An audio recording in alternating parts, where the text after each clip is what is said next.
Hello, this is Joseph Brown for Introduction to Human Communications, Persuasive Speech.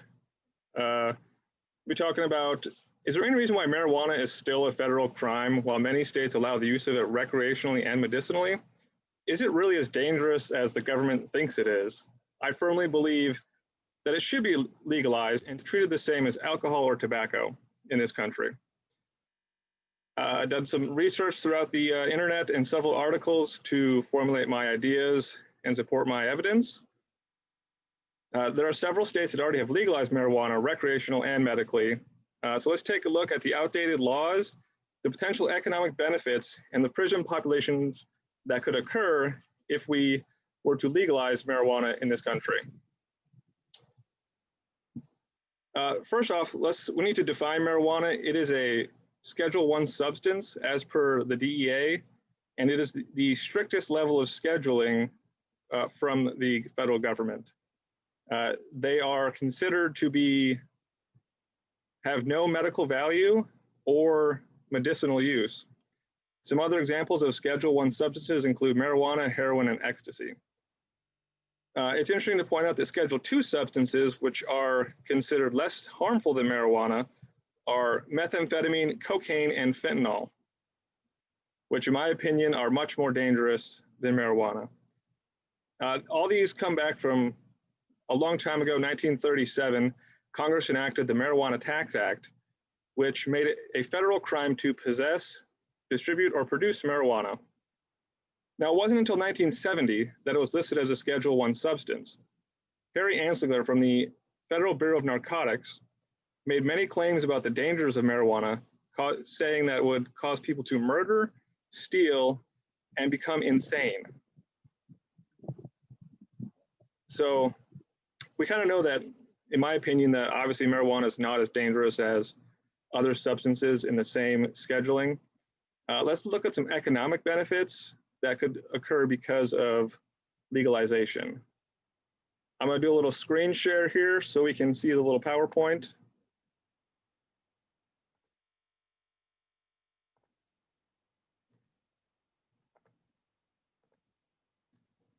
Okay, so as an example, Colorado does a 15% special sales tax on all marijuana products. They have a separate 15% tax levied on recreational sales and also a 2.9% excise tax for any medicinal sales. So we think at a nationwide level, I mean, Colorado is just one state. They estimate that this is a $15.9 to $17 billion per year in revenue from taxes from marijuana.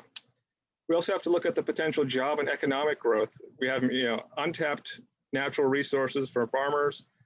You'd be opening up retail sales jobs, business owners. We could also increase our exports to raise our country's GDP.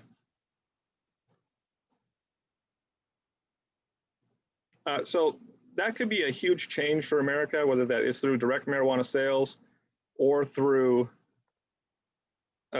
other hemp products that we could export.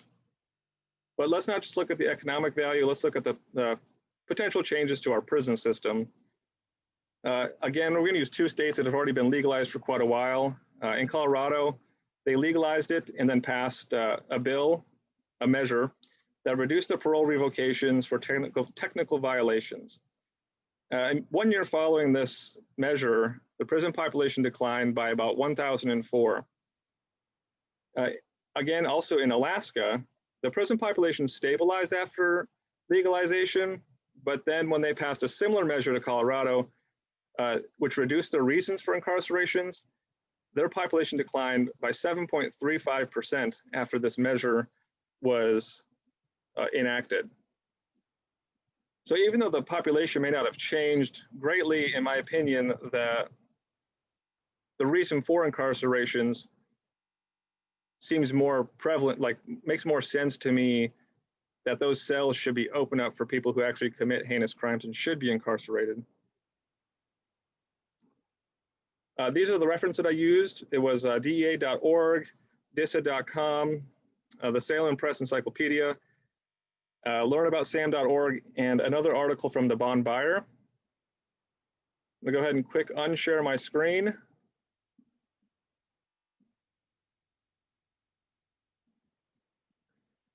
So 11 states have fully legalized marijuana. 8 states are still fully illegal, and there's 31 states that are either medicinal or have mixed laws.